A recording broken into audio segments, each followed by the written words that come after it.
శ్రీమాత్రే నమః. మిత్రులందరికీ శుభోదయం. ఈరోజు శ్రీ క్రోధనామ సంవత్సర జ్యేష్ఠ శుద్ధ చతుర్దశి శుక్రవారం. ఈరోజు చతుర్దశి ఉదయం 6:37 వరకు ఉంది. తదుపరి పౌర్ణమి. ఈరోజు జ్యేష్ఠ నక్షత్రం. ఈరోజు జూన్ 21, 2024 తేదీ శుక్రవారం. ఈరోజు దుర్ముహూర్తం ఉదయం 8:06 అయితే 8:59 వరకు ఉంది. మళ్ళా తిరిగి దుర్ముహూర్తం మధ్యాహ్నం 12:20 అయితే 1:20 వరకు కూడా దుర్ముహూర్తం ఇవ్వడం జరిగింది. వర్జ్యం రాత్రి 2:20 అయితే 4:04 వరకు కూడా వర్జ్యం ఇవ్వడం జరిగింది. ఈరోజు పంచాంగరీత్యా ఈ రకమైనటువంటి ఫలితాలు వచ్చేస్తున్నాయి. అలాగే రాత్రి గల పౌర్ణమి జ్యేష్ఠ నక్షత్రం ఈరోజు వచ్చింది కాబట్టి జ్యేష్ఠ పౌర్ణమిని ఈరోజుగానే జరుపుకోవాలి. ఈ జ్యేష్ఠ పౌర్ణమి విశిష్టతని కలిగి ఉంటుంది. ఏ నెలలో అయినా సరే జ్యేష్ఠ మాసానికి మనకు ఉండేటువంటి 12 నెలలకే ఒక నక్షత్రం ఆధిపత్యం అని చెప్పి ముందు భాగాల్లో చెప్పుకోవడం జరిగింది. జ్యేష్ఠ మాసం జ్యేష్ఠ నక్షత్రం పౌర్ణమి రోజు వస్తుంది కాబట్టి మనకి ఈ రోజు నుంచి కొద్దిగా మంచి రోజు ప్రారంభమయ్యేటువంటి అవకాశం ఉంటుంది.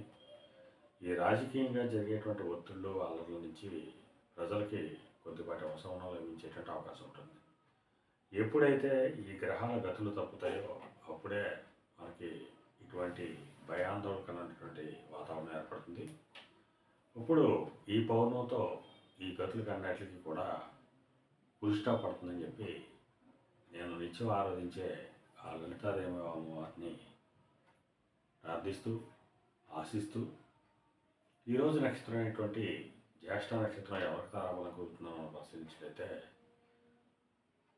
అశ్విని, భరణి, రోహిణి, ఆరుద్ర, పుష్యమి, మక, పొబ్బ, హస్త, స్వాతి, అనురాధ, మూల, పూర్వాషాఢ, శ్రవణం, శతతార, ఉత్తరాభద్ర. ఈ నక్షత్రంలో జన్మించేటువంటి మిత్రులందరికీ కూడా ఈరోజు నక్షత్రం జ్యేష్ఠ అనుకూలం ఉంటుంది. అందువల్ల ఇప్పుడు చెప్పినటువంటి నక్షత్ర జాతకులందరికీ ఈరోజు శుభకరంగా ఉండే అవకాశం ఉంది. అలాగే ఈరోజు రాశిఫలాలను మనం పరిశీలించినట్లయితే మేషరాశిలో జన్మించిన వాడికి ఈరోజు అతి సామాన్యంగా ఉంటుంది. ఆరోగ్యభంగా ఏర్పడుతుంది. కార్యటంకాలు ఏర్పడతాయి. ధనవ్యయం కలుగుతుంది. వృషభ రాశిలో జన్మించిన వాడికి కళత్రపూర్వక ధనలాభం కలుగుతుంది. ఆరోగ్యం చేకూరుతుంది. కార్యజయం కలుగుతుంది. మిథున రాశిలో జన్మించిన వాడికి అంతర్గత బహిర్గత శత్రువుల వల్ల అనేక ఇబ్బందులు ఎదుర్కొనే అవకాశం ఉంది. అందువల్ల శత్రువుల పట్ల అప్రమత్తంగా ఉండవలసిందిగా తెలియజేయడం జరుగుతుంది. అలాగే ఈరోజు కర్కాటక రాశిలో జన్మించిన వాడికి సంతానానికి సంబంధించిన శుభవార్తలు అంటారు. వారికి సంబంధించి తీసుకున్న నిర్ణయాలన్నీ కూడా ఈరోజు సఫలమయ్యేటువంటి అవకాశం ఉంటుంది. సింహరాశిలో జన్మించిన వాడికి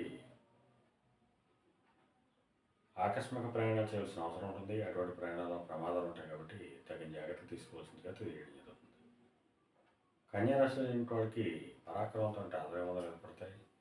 వీరు తలపెట్టినటువంటి ప్రతి కార్యం కూడా విజయవంతంగా పూర్తయ్యేటువంటి అవకాశం ఉంటుంది. తులారాశిలో జన్మించిన వాడికి ఆదాయ వనరులు పెరుగుతాయి. మనశ్శాంతి లభిస్తుంది. కార్యజయం కలుగుతుంది. వృశ్చిక రాశిలో జన్మించిన వాడికి కొద్దిపాటి కార్యజయం కలిగేటువంటి అవకాశం ఉంది.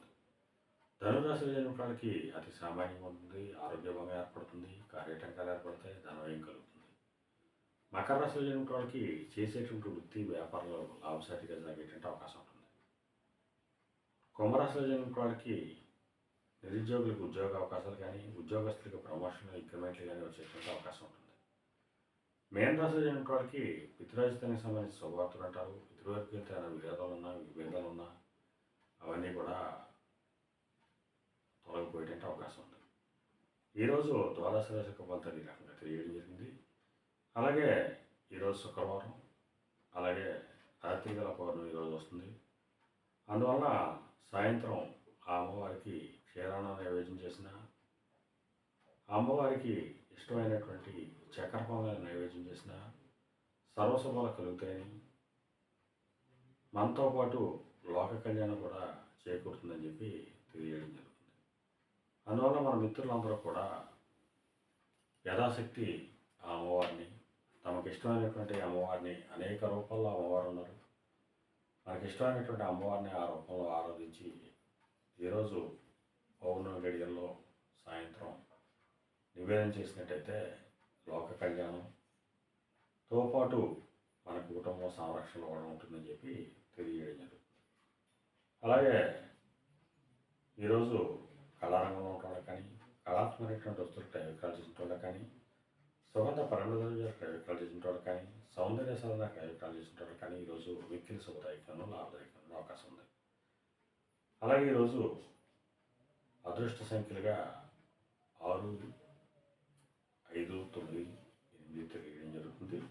ఈ అదృష్ట సంఖ్యలు కలిగిన మన మిత్రులందరికీ కూడా ఈరోజు అంత శుభకరంగా ఉండే అవకాశం ఉంది.